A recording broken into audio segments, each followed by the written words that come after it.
कृषीच्या बद्दल ह्या अडचणी येतात, इथं इथं शेतकऱ्यांना त्रास होतो. अध्यक्ष महोदय, तेच दूर करण्याच्या करता आम्ही जवळपास पहिल्यांदा 33,000 कोटीचं पॅकेज आणि नंतर 11,000 कोटीचं पॅकेज, 44,000 कोटीचं पॅकेज एकंदरीत दिलं. अध्यक्ष महोदय, आज या सगळ्या चर्चेच्या संदर्भात बोलत असताना 25-26 या वर्षाच्या हिवाळी अधिवेशनात सादर केलेल्या ज्या पुरवणी मागण्या होत्या त्या जवळपास 75,000 कोटीच्या होत्या आणि त्याच्यामध्ये 10 आणि 11 डिसेंबर दोन्ही दिवशी चांगली चर्चा झाली.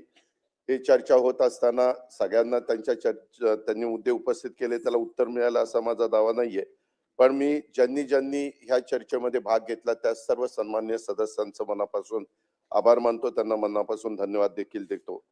अध्यक्ष महोदय, काही सदस्यांनी पुरवणी मागण्यांच्या अनुषंगाने महत्वाच्या सूचना देखील केलेल्या आहेत. काहींनी मतदारसंघातील समस्या देखील ह्या निमित्तानं मांडण्याचा प्रयत्न केलेला आहे. सन्माननीय सदस्यांनी राज्याच्या आर्थिक स्थितीच्या बाबत आणि राज्याच्या डोक्यावर असणाऱ्या कर्जाच्या बाबत देखील मुद्दा उपस्थित केला. मला त्याबद्दल दोन्ही बाजूच्या सभागृहाला म्हणजे सभागृहातल्या दोन्ही बाजूच्या सन्माननीय सदस्यांना पण सांगायचं आहे आणि राज्यातल्या जनतेला पण सांगायचं की डिसेंबर 2025च्या हिवाळी अधिवेशनामध्ये आम्ही ज्यावेळेस सरकारच्या तर्फे 75,286 कोटीच्या पूरक मागण्या मंजुरीसाठी प्रस्तावित केलेल्या आहेत. यामध्ये प्रामुख्याने एक विचार सगळ्यांनी केला पाहिजे की बाबा या एवढ्या मोठ्या मागणीने येण्याचं कारण काय, तर त्याच्यामध्ये पूरग्रस्त शेतकऱ्यांच्या मदती करता अध्यक्ष महोदय जवळपास आम्ही 15,000 कोटी रुपये त्यामध्ये हे द्यायचं ठरवलं, म्हणजे ते दिलेले आहेत. मुख्यमंत्री बळीराजा वीज सवलत मध्ये जवळपास 9,000 कोटी रुपये आम्ही ऍडिशनलचे द्यायचं त्याच्यामध्ये ठरवलेलं आहे. आपल्याला सगळ्यांना माहिती आहे की 12 वर्षांनी कुंभमेळा येत असतो, सिंहस्थ कुंभमेळा, त्याला 3,000 कोटी अध्यक्ष महोदय त्याच्यामध्ये आम्हाला द्यावे लागले. आणि सभागृहाला माहिती आहे की महात्मा ज्योतिराव फुले जनआरोग्य योजनेच्या वाढीव व्याप्ती दोन्ही बरेचसे सन्माननीय सदस्य म्हणायचे की काही आजार त्याच्यामध्ये तुम्ही अंतर्भूत करून घ्या, त्याची व्याप्ती वाढवा. उपचार मध्ये अंगीकृत रुग्णालयासाठी सुमारे 900 कोटी रुपये आणि संजय गांधी निराधार ह्याही सगळ्याच्या करता निधी हा जास्तीचा ठेवायला लागला.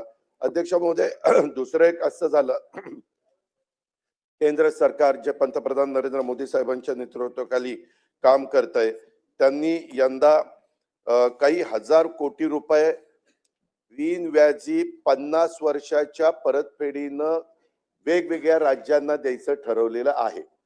तर त्याच्यामधनं जास्तीत जास्त रक्कम आपल्या राज्याला कशी बिनव्याजी 50 वर्षांनी परतफेड करायची, तोपर्यंत बिनव्याजी वापरायची, असं क्वचितच आपल्याला बघायला मिळतं. आणि ते 50 वर्ष बिनव्याजी कर्ज विविध योजना पण मॅचिंग ग्रँटच्या असतात केंद्र सरकारच्या, त्या योजनामध्ये देखील जवळपास आम्हाला 5,600 कोटी केंद्र हिस्सा प्राप्त होणार आहे आणि त्याकरता देखील मॅचिंग ग्रँट ठेवावी लागली.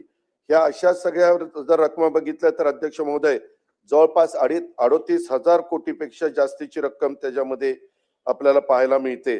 आणि त्यामुळं निश्चितच एक गोष्ट खरी आहे, मी आजपर्यंत अनेक अर्थसंकल्प सादर केले, इतरांनी पण समोरच्यांनी पण काहींनी सादर केले, परंतु डिसेंबरच्या पुरवणी मागण्यामध्ये 75,000 कोटी रुपयाचा आकडा कधी आलेला नव्हता.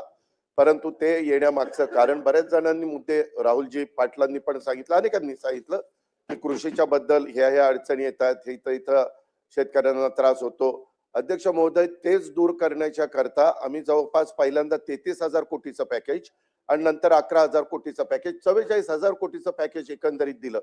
मग त्याच्यामध्ये रस्ते असतील, त्याच्यामध्ये शेतकऱ्यांना मदत असेल, त्यांच्या खरडून गेलेल्या जमिनी असतील, त्यांच्या विहिरी बुजलेल्या असतील गाळांनी, अशा अनेक प्रकारच्या घटना त्या काळामध्ये घडलेल्या होत्या आणि त्याच्यातून मोठ्या प्रमाणावर हा शेतकरी जो बळीराजा आहे त्याला मदत करण्याची भूमिका महायुतीच्या सरकारने घेतली आणि त्याच्यावर हा आकडा फुगलेला आहे.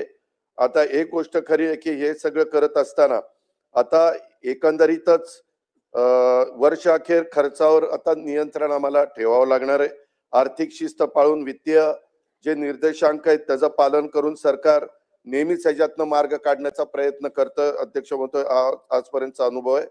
चालू वर्षी देखील अध्यक्ष महोदय पुरवणी मागण्यांमध्ये तरतूद केली असली तरी उत्पन्नाचे स्रोत वाढवण्याचं देखील मुख्यमंत्री, दोन्ही उपमुख्यमंत्री आणि मंत्रिमंडळाने ते ठरवलेलं आहे. आम्ही टप्प्याटप्प्यामध्ये ती बिल देणार आहे. शेवटी राज्य सरकारची एक वेगळी ओळख आहे, त्याला कुठेही डाग लागणार नाही अशा प्रकारची काळजी राज्याचे मुख्यमंत्री आणि आम्ही दोन्ही उपमुख्यमंत्री आमचं मंत्रिमंडळ घेतोय।